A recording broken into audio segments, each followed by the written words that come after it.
Hi welcome to Telangana exams YouTube channel. నిన్న ఒక video అనేది మీకు ఇచ్చాను. దాంట్లో ఏ భూమి పగిలిపోతుందా ఏంటి అనే యాంగిల్లో ఒకటి ఇచ్చాను. పెద్ద పెద్ద కంపెనీలు బడాగా దాదాపు $200 బిలియన్ పెట్టుబడులు పెట్టుకుంటూ దాంట్లో 90% వేస్ట్ అవుతున్నాయి, 5% మాత్రమే రిటర్న్స్ వస్తున్నాయని చెప్పేసి దాని మీద ఆలోచనలు అయితే నడుస్తున్నాయని చెప్పి ఒక ఇది ఇచ్చాను. ఈ MIT ఇచ్చినటువంటి ఈ నివేదిక దాని ప్రకారం దానికి సంబంధించి వాళ్ళ వాల్ స్ట్రీట్ న్యూయార్క్ ఎక్స్చేంజ్లో ఏం జరిగింది అన్నది, వాల్ స్ట్రీట్ ఏ పిచ్ అనేది వాల్ స్ట్రీట్ని వణికిస్తుందా అంటే పెద్ద పెద్ద దిగ్గజ సంస్థలు దీంట్లో పెట్టుబడులు పెట్టినాయి కాబట్టి అవన్నీ కూడా ఇప్పుడు ఏమవుతాయి అన్న యాంగిల్లో నేను ఐటమ్ ఇస్తాను. గత ఏడాదిన్నరగా కూడా ప్రపంచం ఏఐ గురించి మాట్లాడుతోంది. ChatGPT వచ్చాక ఈ ఏఐ క్రేజ్ అనేది తారాస్థాయికి చేరింది. ముఖ్యంగా అమెరికాలోని వాల్ స్ట్రీట్ స్టాక్ మార్కెట్లో ఏఐ అనేది ఒక కొత్త ట్రెండ్గా మారింది. ఇప్పుడు పెద్ద పెద్ద టెక్ కంపెనీలు అయినటువంటి యాపిల్ కానీ, మైక్రోసాఫ్ట్ కానీ, గూగుల్ కానీ, అమెజాన్ కానీ, మెటా కానీ, ఎన్విడియా కానీ వీళ్ళందరూ కూడా వాటి షేర్లు ఆకాశాల్లో, అంటే వాళ్ళు పెట్టుబడి పెడుతున్నామని ఒక మాట చెప్పగానే వాళ్ళ షేర్లు ఆకాశానికి అంటిని.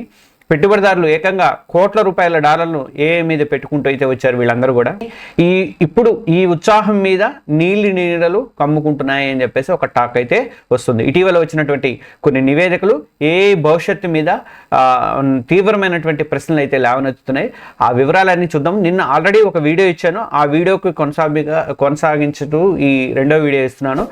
మన ఛానల్ ఇంకెవరైనా సబ్స్క్రైబ్ చేసుకోకపోతే సబ్స్క్రైబ్ చేసుకోండి. ఏ భూమి పగులుతున్నా అని నేను ఫస్ట్ వీడియో ఇచ్చాను. ఆ వీడియో డిస్క్రిప్షన్లో పెడతాను, పక్కన కూడా సైడ్లో కూడా ఇస్తాను. ఒకసారి చూసి మీరు ఒకసారి దాన్ని అది కూడా చూడండి. చాలా ఇంపార్టెంట్ వీడియో అది, చాలామంది చూస్తున్నారు.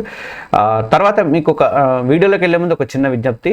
నేను మన సబ్స్క్రైబర్లో ఆంధ్ర నుంచి కూడా చాలామంది ఉన్నట్టున్నారు, తెలుగు ప్రేక్షకులు అందరూ కూడా చూస్తున్నారు.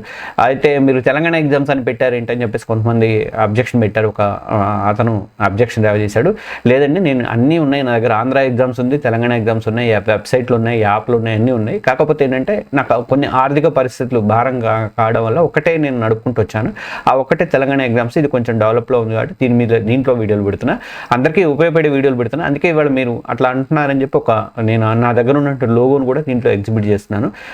మనందరికీ కావాల్సింది ఇది, భారతదేశం మొత్తానికి కూడా కావాల్సినటువంటి వీడియోలు ఇవి.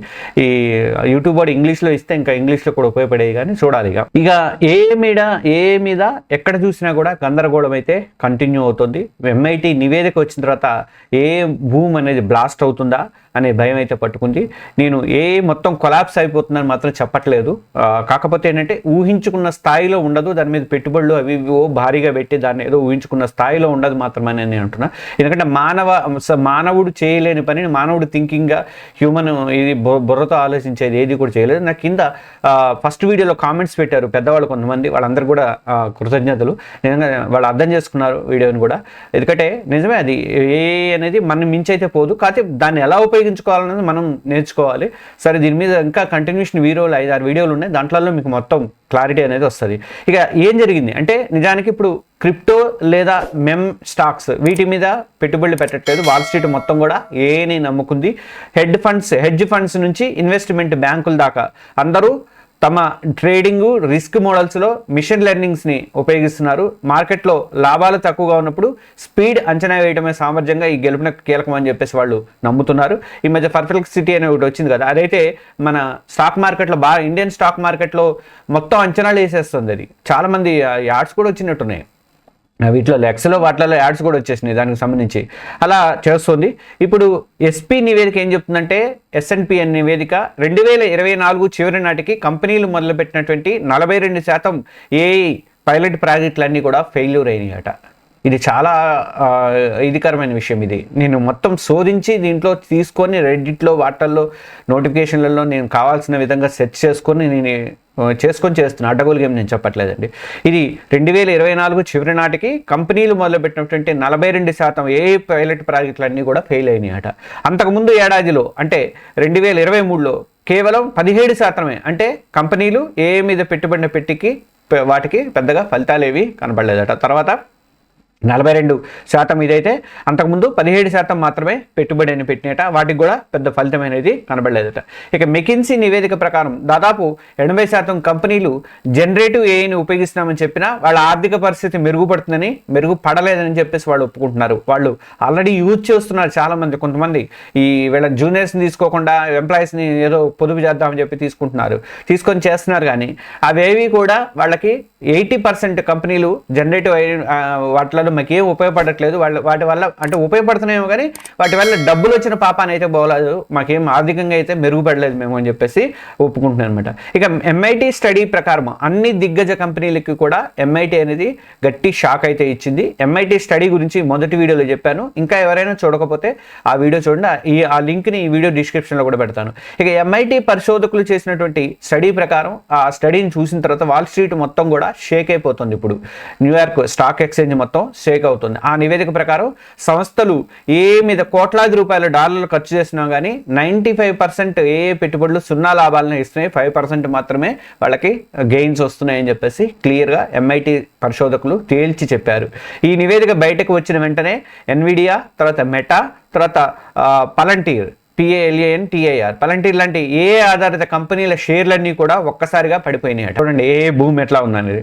ఇక పెట్టుబడిదారులో అనేది కేవలం ప్రచారానికి మాత్రమేనా లేక నిజంగా పనిచేస్తుందా అనే డౌట్స్ కూడా మొదలైనట్టు. అంటే షేర్లు కొనేవాళ్ళు ఉంటారు కదా, వాళ్ళకి డౌట్లు వస్తాయి కదా, ఏదో భూమి చేసి మొత్తం చేసి వీళ్ళు పెట్టుకుంటున్నారని చెప్పేసి బాగా పెట్టుబడి పెట్టారు. కానీ ఇప్పుడు ఈ నివేదిక వచ్చిన ఎంఐటి నివేదిక వచ్చిన తర్వాత అంతా తలకిందులు అవడం స్టార్ట్ అయింది. ముఖ్యంగా ఎన్విడియా, మెటా, పలంటీర్ ఈ 3 సంస్థల షేర్లు అయితే పడిపోతున్నాయట. ఇక అసలు నిజం ఏంటంటే ఏ భూము బ్లాస్ట్ గురించి ఈ నివేదికలు నిజాలనే బయట పెట్టినాయి అని చెప్పేసి అని అంటున్నారు. ఎంఐటి పెట్టినటువంటి నివేదికలు నిజాలనే బయట పెట్టినాయంట. చాలా కంపెనీలు ఏని వర్క్ ఫోర్స్లో చేర్చుకున్నాయి, అనుకున్నంత ఫలితాలు మాత్రం అవి ఎక్స్పెక్ట్ చేయట్లేదు, ఫలితాలు మాత్రం రావడం లేదు. ఉదాహరణకు కాల్ సెంటర్, ఇది నేను ఎన్ని వీడియోలు చెప్పుకుంటూ వస్తున్నా. కాల్స్ అంటే ఇప్పుడు దాన్ని ఎలా చెప్పాలన్నది దానికి ఒక ఇది దొరికింది నాకు. కాల్ సెంటర్లో కూడా అసిస్టెంట్లు ఉపయోగించినా కూడా అవి తక్కువ ఫలితాలని ఇచ్చాయట. అంటే మనము కాల్ సెంటర్కి ఫోన్ చేసామనుకోండి, మనం ఏదైనా క్వశ్చన్ అడిగితే కాల్ సెంటర్కి ఏముందండి, అమెజాన్లో నాకు మొన్న ఏదో ప్రాబ్లం వచ్చింది, దాన్ని చేస్తే చాట్ బాట్ వచ్చింది, ఏదో చెప్తుంది, దానికి తగ్గట్టుగా దానికి ఆల్రెడీ ఫీడ్ చేసి ఉంచి నీకు కొన్ని ఉంటాయి కదా, అవి మాత్రమే కనిపిస్తున్నాయి. అవి కాదురా బాబు నాకు వేరే సమస్య ఉందిరా బాబు అంటే అప్పుడు ఏజెంట్ కలిపినాయి. అయితే ఇలా అసిస్టెంట్లను ఉపయోగించుకొని అవి తక్కువ ఫలితాలు ఇచ్చినట్ట చాలామంది కస్టమర్లు ఇంకా మనుషుల గొంతు వినాలనుకుంటున్నారట. అది చాలా ముఖ్యము. నేను అన్నది అదే, ఫస్ట్ వీడియోలో కింద పెట్టిన వాళ్ళు పెద్దవాళ్ళు పెట్టారు, కొంతమంది కామెంట్స్ పెట్టారు, వాళ్ళు కరెక్ట్గా ఇదే మాట అన్నారు వాళ్ళు. అంటే ఒక మనిషి మనం ఏదైనా క్వశ్చన్ అడుగుతామండి, ఆ క్వశ్చన్కి అనుబంధ క్వశ్చన్ కూడా అడుగుతాం, ఇంకో క్వశ్చన్ అడుగుతాము. అలా అడిగినప్పుడు వాళ్ళు సమాధానం చెప్పగలగాలి. అదే కస్టమర్ మనిషి అయితే సమాధానం చెప్పగలుగుతాడు, మిషన్ సమాధానం చెప్పలేదు కదా, దాని దగ్గర ఉన్న ఏది ఫీడ్ అయి ఉంటుందో అదే చెప్తుంది, కాము కూర్చుంటుంది. అలా కాకుండా మనం బాధతో చెప్తున్నాం అనుకోండి, అలా కాదు మేడం, ఇలా ఉంటుంది మేడం అని చెప్పి వాళ్ళు మనని కన్విన్స్ చేయడానికి లేకపోతే మనకి ఒక సర్ది చెప్పడానికి అలాంటి అవకాశం అనేది దానికి హ్యూమన్ టచ్ ఉండదు కదా, ఏకి హ్యూమన్ టచ్ ఉండదు కదా, అట్లాంటిదే. అందువల్ల మొత్తం కూడా అవి ఫ్లాప్ అయినాయి. చాలా మంది కస్టమర్లు ఇంకా మనుషుల గొంతు వినాలనుకుంటున్నారట. కాల్ సెంటర్లలో అసిస్టెంట్లు చాలా మొనాటమీగా ఆన్సర్లు అయితే ఇస్తున్నాయి. ఇక మనం ఇంకో ప్రశ్న అడిగినా కూడా అర్థం చేసుకోలేని పరిస్థితిలో వాళ్ళకి నాలెడ్జ్ లేదు, వాటికి దాని దగ్గర ఉండదు. అందుకే జనము ఈ అసిస్టెంట్స్ని ఇష్టపడట్లేదట. ఇది ఫారెన్లో ఎక్కువ జరుగుతుంది, మనకి ఇంకా తక్కువ వచ్చినాయి కానీ ఇంకా ఫారెన్లో ఎక్కువ ఉన్నాయి కాబట్టి వాళ్ళకి అనుభవాలు వచ్చినాయి. ఇప్పటికి ఉపయోగించుకొని డబ్బులు పెట్టుకొని జూనియర్ని వీళ్ళకి తీసుకోకుండా, కాల్ సెంటర్ ఆపరేటర్లు తీసుకోకుండా చేసినందుకు వాళ్ళకి తెలిసి వచ్చింది ఇప్పుడు ఇది. ఇక భవిష్యత్తు ఎలా ఉండొచ్చు అంటే పెద్ద కంపెనీలదే ఆధిపత్యం అనేది ఏఐలో ఉంటుంది. చిన్న కంపెనీలు ఏఐలో పెద్దగా పెట్టుబడులు పెట్టి బాపుకునేది ఏమీ ఉండదు. అందువల్ల పెద్ద కంపెనీలు మాత్రమే ఈ రంగంలో నిలబడే అవకాశం అయితే ఉంది. ఇక చిన్న పెద్ద కంపెనీల మధ్య అంతరాన్ని ఇంకా పెరిగిపోయే అవకాశాలు అయితే ఎక్కువగా ఉన్నాయని చెప్పేసి అంటున్నారు. ప్రమాదం అయితే పొంచి ఉంది. పెట్టుబడిదారుల ఉత్సాహం అనేది నిజానికి అంచనాలకు మించి పెరిగిపోయింది. చూసిన తర్వాత అనగానే టక్కన పెట్టుబడులు పెట్టి పారేశారు నేను చెప్పినటువంటి ఆ కంపెనీలలో.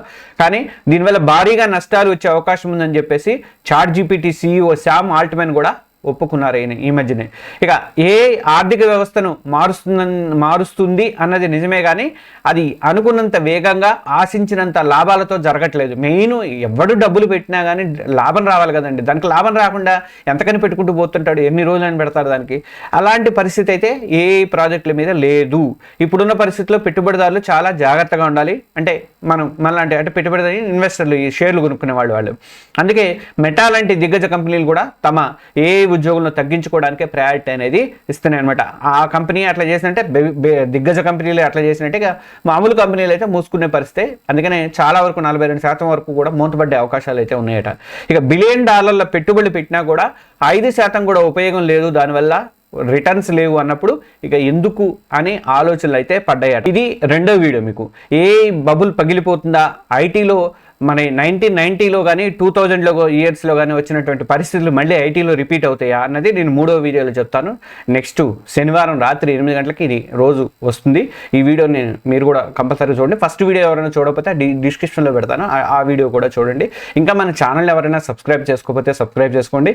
అలాగే ఈ వీడియోని మీకు తెలిసినటువంటి ఫ్రెండ్స్కి, ఐటీ ఫ్రెండ్స్కి, లేకపోతే ఇంజనీరింగ్ చదువుతున్న ఫ్రెండ్స్కి కానీ, పెద్దవాళ్ళకి కానీ వాళ్ళందరూ కూడా ఫార్వర్డ్ చేయండి. నాకు కోఆపరేట్ చేయండి, ఎక్కువ మంది చూసేలాగా నాకు కోఆపరేట్ చేయండి. అలాగే మీకు తెలిసినటువంటి అన్ని సోషల్ మీడియా గ్రూపులలో కూడా, వాట్సాప్ గ్రూపులు కానీ, ఫేస్బుక్లు కానీ, ఇంకా టెలిగ్రామ్ కానీ వాటిలో చేయండి. ఇంకొకటి ఏంటంటే ఈ ఐటీ వాళ్ళ కోసం, ఇంజనీరింగ్ వాళ్ళ కోసం అని చెప్పేసి మనం ఒక టెలిగ్రామ్ గ్రూప్ని సపరేట్గా ఓపెన్ చేసాం. ఆ గ్రూప్ లింక్ ఈ డిస్క్రిప్షన్లో పెడుతున్నాను, దాంట్లో జాయిన్ అవ్వండి మీరందరూ కూడా.